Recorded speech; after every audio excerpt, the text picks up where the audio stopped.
All right. All the behind the scenes. I don't even know what to do. That's how it all works. It's all smoke and mirrors.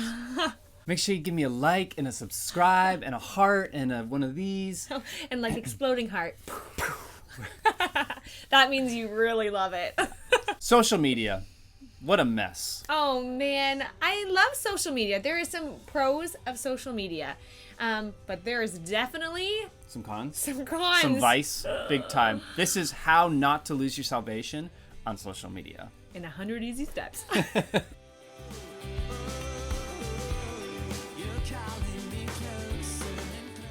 Welcome to All That Catholic Stuff, Faith and Family Edition. Today I'm joined by my beautiful wife Katie, and we are talking about social media. Social media. We live in a global world now where we can interact with people from all over, and what a gift that technology has been, especially this past year. But man, what a vice it can be as well. Oh man, there is so much negativity on social media. Oh, so much drama. There can be so much good, but there is so much drama. And there's a lot of elements to it. Like it can be addictive, can foster so much just malice and like we won't even get into like false news and fake news and all that kind of stuff. The tool has been developed and been given to us, and that's a great thing. The problem is I think sometimes we become slaves to the tool. Yes. And we see people on social media that we know and that we assumed were like really good, solid Christian people, and then we look at their social media and we're like, what? And it's so hard because you don't want to judge, but you look at some comments and you're just like, ooh, where's Jesus in that comment? Where is like the love of Jesus being shown to other people?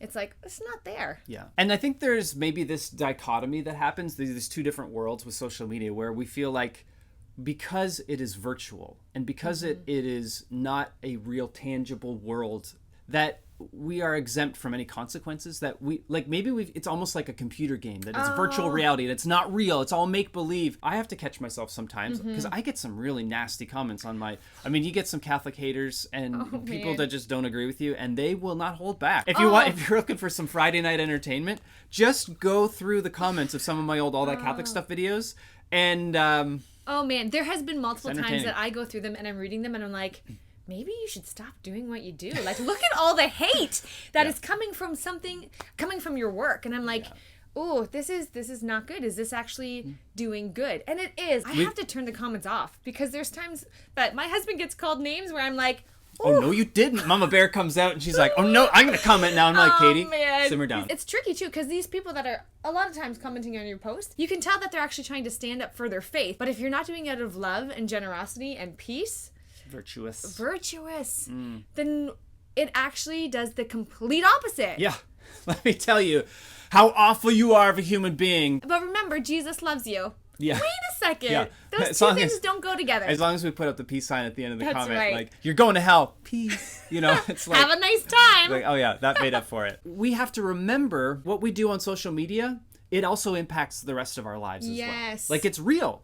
You know, and there's actually one of the schools I recently did a presentation, a retreat for. When they contacted me to do this presentation for the Catholic school, they said the struggle that they're having because so many of their students are doing it virtually is the way that they interact on Snapchat and on Instagram and the name calling and like how they speak in that environment was actually permeating into the classroom virtually. And they were having issues with like people just feeling that they can say and do whatever they want virtually because there's no consequences. And that is why our kids will never have social media accounts until they're 50. Yeah, that's right. That's a rule. Oftentimes what happens is we attack the person, not the idea. And I am all for discussion. I love discussions. I have great Christian friends that I can like sit down and have a conversation over coffee and just be like, hey, let's like, we don't agree on this, but I want to understand your perspective better.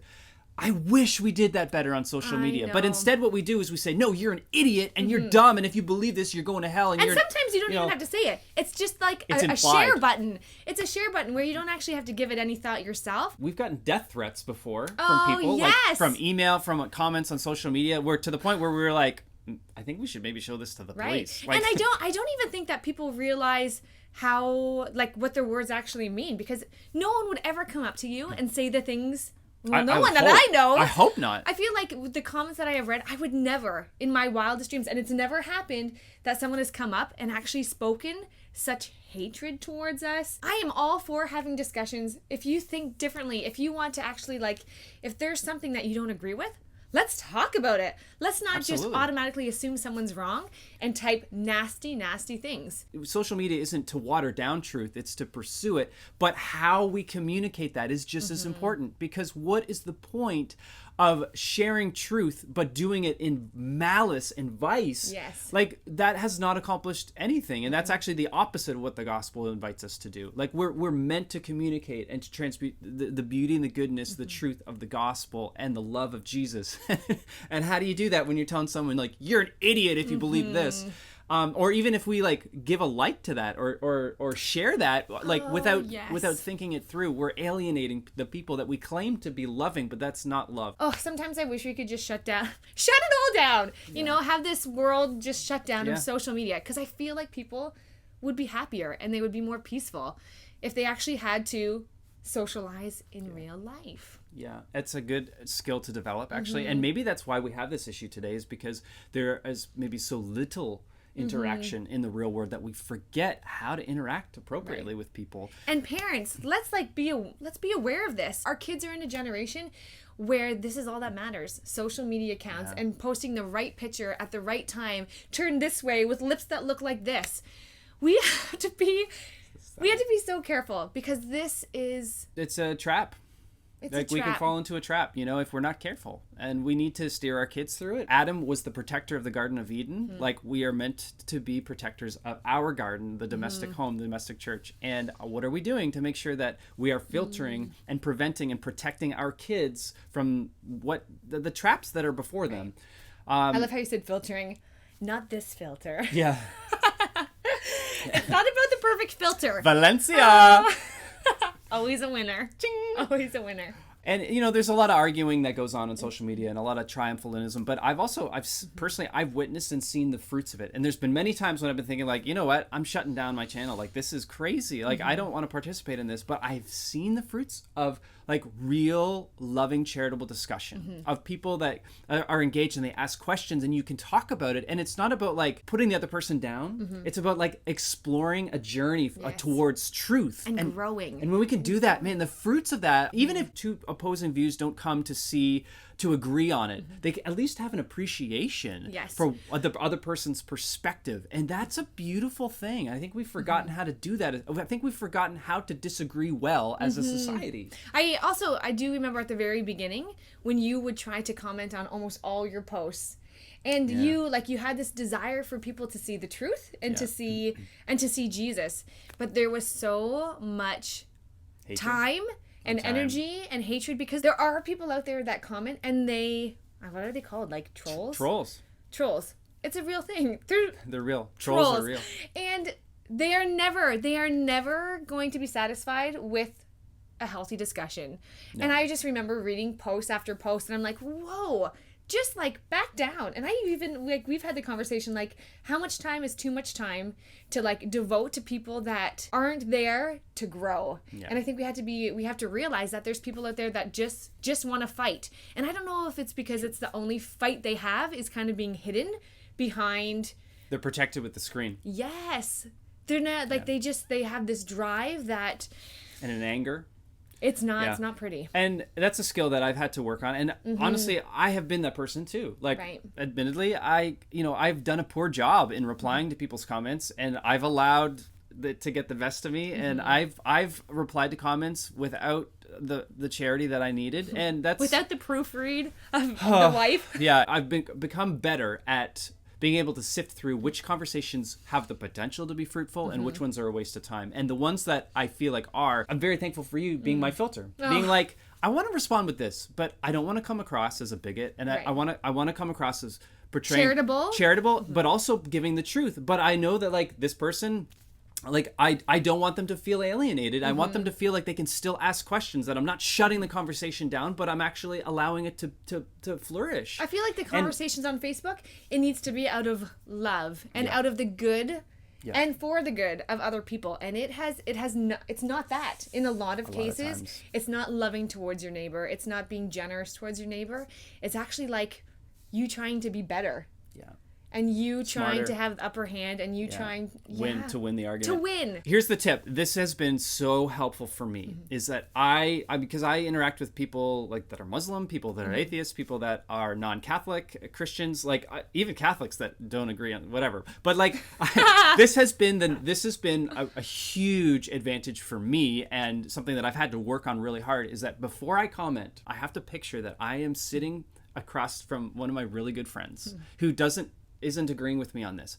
How, if I want to maintain the friendship, how would I respond to like my best friend who him and I are having this conversation face together? To face. And that has been so helpful.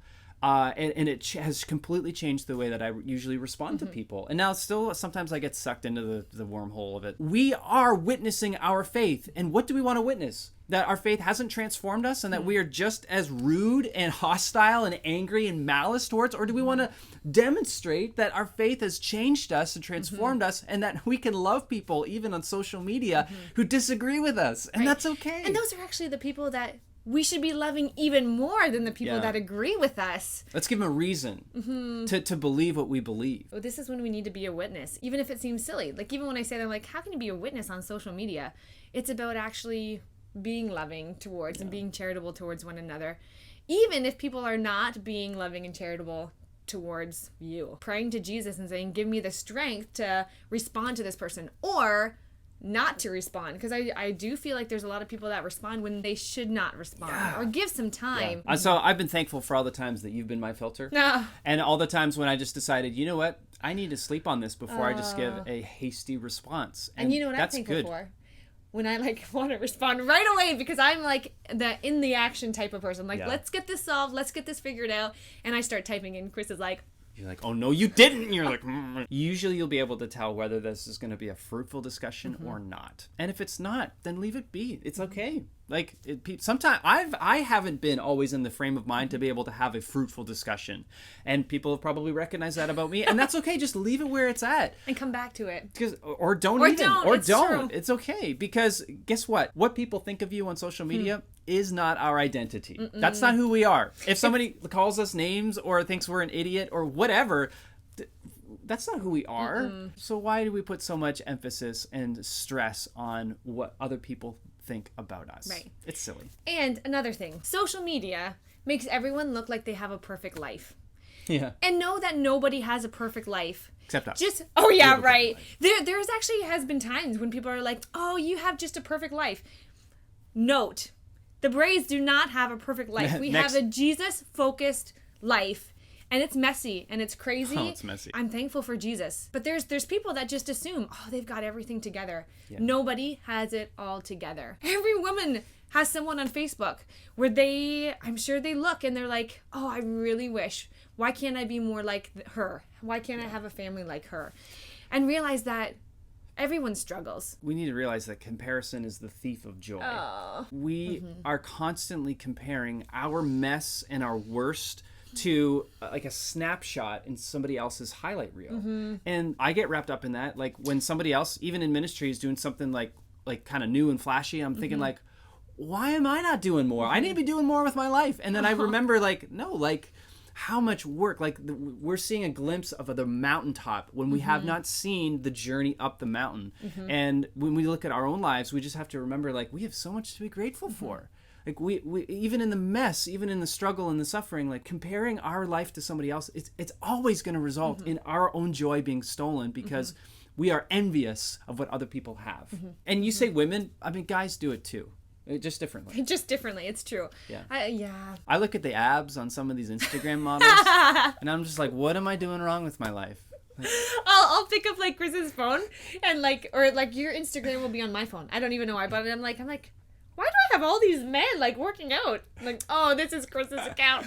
And that sounds weird. It does sound weird. But I'm a huge fitness enthusiast, and I love fitness. I love following the trends and what people are doing and for workouts and stuff. But most of these guys work out without a shirt on, which is weird. I'm like, this is not my Instagram account, Chris. It's yours. I've never been to a gym where everyone's working out without a shirt on. Like, it's the weirdest thing. But on Instagram, it's totally normal. But just know, if I could just give a shout out to everyone about social media is not truth. It's a glimpse and a snapshot of what people want you to see. Now, normally the best parts. Maybe the best thing that we need to do is fast from it, take a break from it. And you've done that many times. I have to, because it is addicting. Like I get so caught up in whenever there's a buzz or whatever. Like even now to this day, like I don't have notifications turned on my social media accounts, because I don't want to know every time somebody likes it or hits the. I mean, I do, but I don't. You know what I mean? Like I love that gratification. Yes.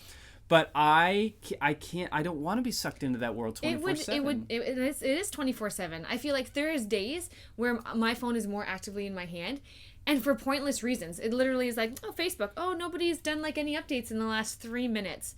But I need to realize that my kids are like, they are actively watching what I'm doing. Yeah. And if I'm actually holding social media, if I'm holding my phone all day long, scrolling to see the highlights of other people's lives.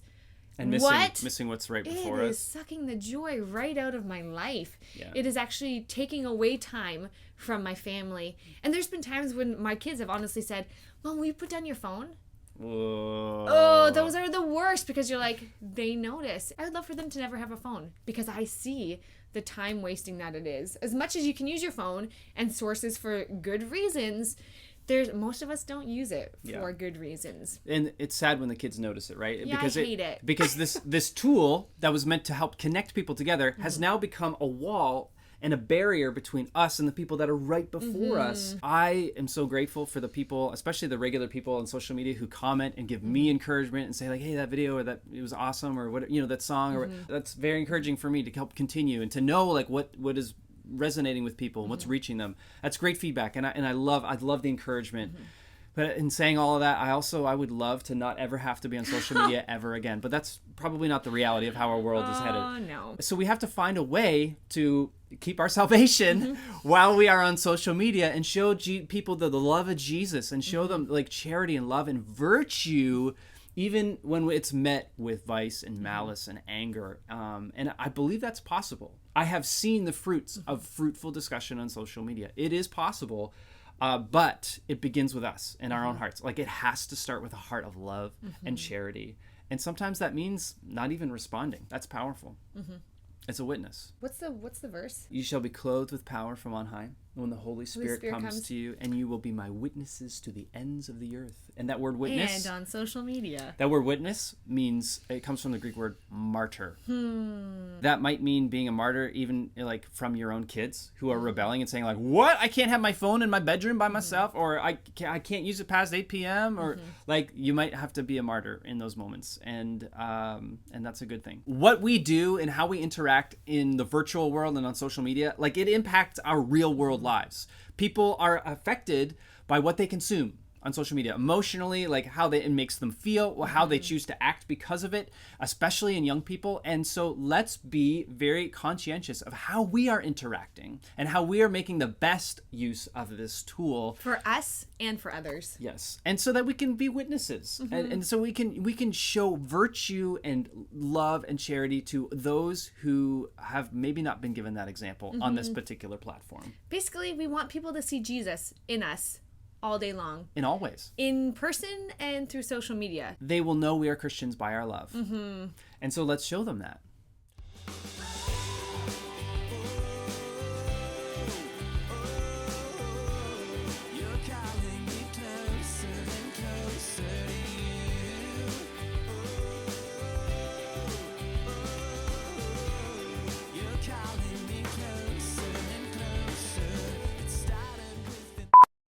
I hate this. I already hate this video. Dislike. Are you already thinking that? You guys suck. I don't even know why, but I'm angry about it. Oh, simmer down. Wrong side of the, that's how I feel like on social media. The dilemma there. I'm going to try my best. You're good at just looking right there, eh? You're the pro. Right there. What is your pro today? I don't know. Normally you're like this I know. smooth Normally talker. Oh, well, I was just on the tip of my brain. Oh. Where? There it is. Share this with the people who need to hear this message. You know, Tag someone. If someone's responded to your comment really harshly and not in a Jesus-loving way, just tag them in this. Yes, that's awesome. And here's another thing. And that's not allowed to be in the video. That's disgusting. Yeah. I think we solved all the world's problems today. One post at a time. Boom.